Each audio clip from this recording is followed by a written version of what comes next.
transformasi digital dan norma baru dalam membantu penggiat industri pelancongan domestik di Malaysia. Pengenalan, Datuk Seri Ismail Sabri, mantan Perdana Menteri Malaysia yang ke-9, membandingkan rakyat Malaysia dengan rakyat negara lain yang melakukan demonstrasi menentang PKP. Dari sudut pelancongan pula, proses itu sememangnya satu pengalaman yang perit kepada penggiat industri pelancongan yang aktiviti penyelenggarannya bergantung sepenuhnya kepada mobiliti orang ramai. Apabila aktiviti itu disekat, maka tiadalah aliran tunai yang dijana menerusi perbelanjaan pelancongan. Sungguh pun aktiviti pelancongan mula dibenarkan semula dengan bersyarat, iaitu menerusi inisiatif gelembung pelancongan bersasar dari kawasan Perintah Kawalan Pergerakan Pemulihan PKPP ke negeri PKPP lain bermula pada 10 Mac 2021. Langkah itu bagaimanapun masih belum dapat memulihkan segera industri tersebut berikutan sekatan dan kawalan yang dikenakan. Ini kerana jumlah harian kes penularan pandemik COVID dan angka kematian kes itu masih tinggi.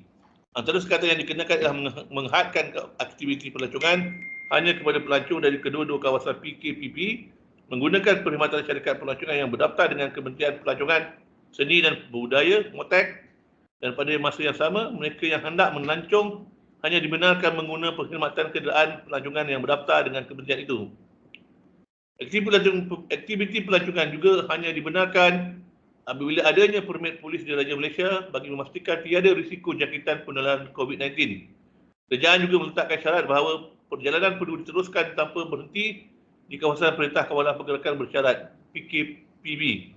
Arahan tetap dikeluarkan menerusi Peraturan 17 PUA 1998/2021, Badan Pengurusan Produk Pelancongan, Akta Pelesenan Kenderaan Pelancongan, Akta 594, Akta Industri Pelancongan 1992, Akta 482 dan peraturan di bawahnya. Semua langkah ini adalah bertujuan untuk menimbangkan antara 14 faktor kesihatan, keselamatan dan aktiviti ekonomi. Paling menyedihkan ialah pekerja persendirian seperti baskers, pemandu pelancong, kru persembahan pentas atau teater, pelukis seni dan ramai lagi yang kehilangan satu-satunya sumber pendapatan dan terpaksa bergadai harta demi meneruskan kelangsungan hidup. Berdasarkan laporan statistik guna tenaga yang dikeluarkan oleh Jabatan Perangkat Malaysia bagi bulan April 2020, jumlah tenaga telah menurun sebanyak 156,400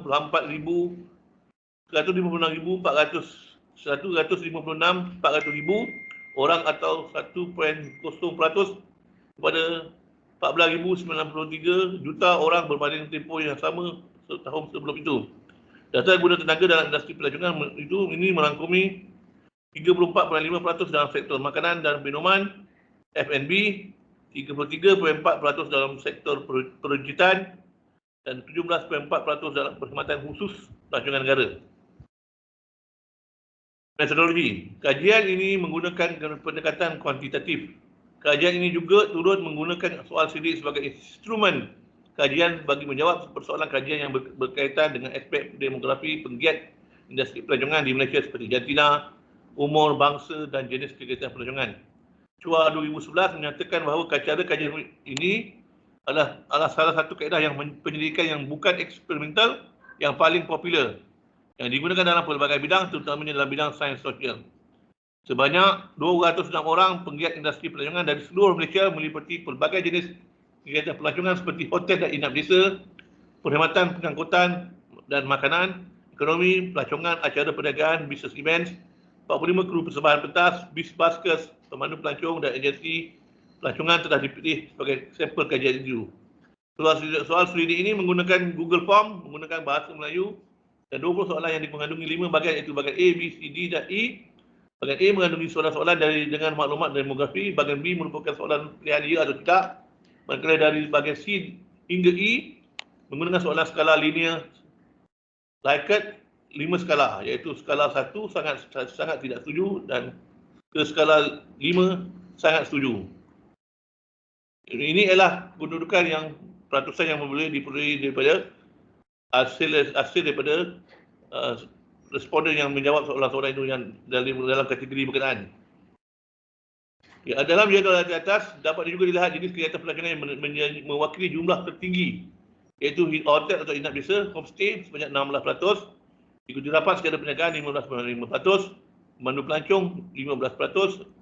Selain peningkatan kepada pertumbuhan minat desa dalam industri perdagangan negara, ini disebabkan peningkatan permintaan tinggi oleh pelancong yang melancong ke negara sama ada dari dalam maupun luar negara. Malahan trend ini semakin berkembang kerana ramai yang mahu merasai pengalaman duduk di kampung dan jauh daripada suasana bandar yang hiruk pikuk. Zunaidah Zainun 2010, hal ini turut diakui oleh pengarah Pejabat Kementerian Pelancongan, Seni dan Budaya Motek Datuk Idrus Jaya yang menyatakan bahawa perkampungan orang asli di Kuala Lumpur, Kampung Pahang menjadi destinasi pilihan pengunjung domestik yang ingin melihat keindahan alam semula jadi.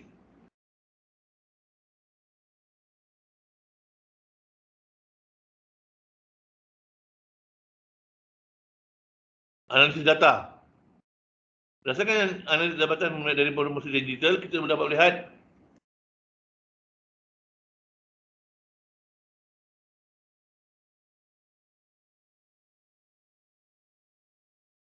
graf promosi yang digunakan sebelum pandemik, iaitu kebanyakannya mereka menggunakan kaedah promosi sebelum wabak COVID-19 melanda negara. Promosi lebih banyak tertumpu kepada perjumpaan bersemuka, media sosial dan media tradisional. Rujuk di atas, pelajar di atas. Okay. Jadi kita lihat perjumpaan media sosial perjumpaan secara bersemuka dilakukan oleh agensi-agensi pelancongan dan juga media sosial menggunakan Facebook untuk mengeluarkan perkhidmatan enak desa dan juga media massa atau radio dan televisi, perkabaran dan sebagainya. Berdasarkan dapatan dari promosi digital, kita dapat melihat selama 97.6% responden kajian bersetuju bahawa keadaan ini membantu dalam mempromosikan perniagaan pelancongan dengan menjawab ya kepada soalan tersebut. Manakala 97.1% bersetuju mempromosi norma baru dapat membantu meningkatkan pendapatan mereka yang menjadi terjejas selepas pandemik COVID-19. Soalan kajian mendapati bahawa platform paling media sosial manakah yang lebih digemari dan berkesan dalam membantu responden mempromosi perniagaan selepas pandemik COVID-19. Justru majoriti iaitu 41.3% memilih laman Facebook, diikuti Instagram 35.4%, TikTok 16.5% dan lain-lain platform 6.8%. Perbincangan. Berdasarkan kajian yang dijalankan sektor pelancongan merupakan salah satu faktor yang paling terkesan akibat penularan pandemik COVID-19. Penggiat industri pelancongan di seluruh negara terjejas pendapatan mereka akibat penurunan jumlah kemasukan pelancong luar ke negara ini.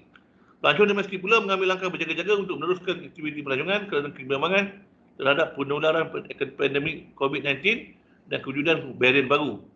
Penggiat industri yang pada awalnya tidak begitu yakin dengan transformasi digital dalam meneruskan kegiatan pelancongan untuk terus menjana pendapatan, akhirnya bersetuju untuk mengubah cara lama dan dilihat sebagai kreatif demi memastikan ekonomi syarikat mereka kekal mampan dalam keadaan serba mencabar pada masa itu. Kajian ini dapat menjadi motivasi kepada penggiat industri untuk mengubah cara dan perniagaan dan promosi produk serta perkhidmatan kepada cara yang lebih terkini.